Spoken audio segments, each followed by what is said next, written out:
I'm Rebecca Fryer with Kingstonist News. Here's what's making headlines today, July 5th, 2022.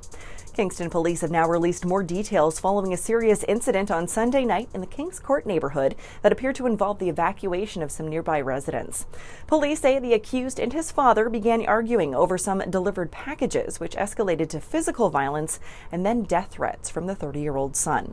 Police say the father escaped the house and called police, who arrived to set up a perimeter based on the information from the dad that the accused may have a firearm. Police say the incident and ensuing standoff lasted approximately 5 hours, with officers from the emergency response unit forcing entry to the home around 1:20 a.m. and then arresting the suspect in the basement. They also said that there was no firearm found at the scene. According to police, the 30-year-old son, a Kingston resident, was charged with uttering threats to cause death and breach of probation.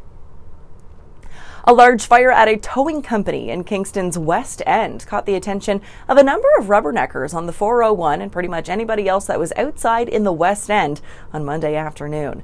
Fire crews arrived at Pat Rogers Towing Yard on Creekford Road just before 2:30 p.m., with Kingston police shutting down the road shortly thereafter to be able to allow the large number of fire trucks to access the scene. Heavy smoke and flames were visible when EMS arrived. A representative from Pat Rogers Towing told our reporter at the scene that all employees had been evacuated safely and that there were no injuries to their knowledge. As for the cause of the fire and estimated damages, that still remains under investigation. 5 people in Prince Edward County were arrested for drug trafficking last week. OPP say the tactical and street crime units executed a search warrant on London Avenue in Picton on Thursday, June 30th, and seized a quantity of suspected cocaine and other drug paraphernalia, as well as stolen property.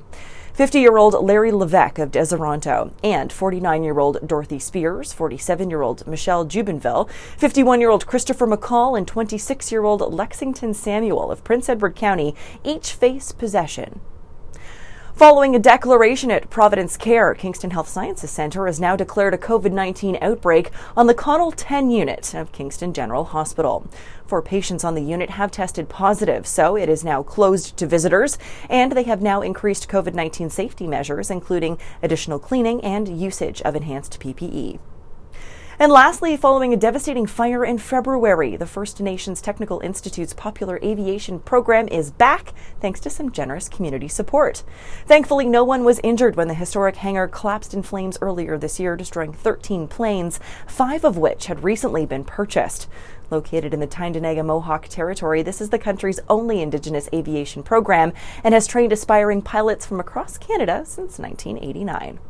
For more on these stories and other headlines, or to submit your own news, visit Kingstonist.com and become a subscriber today.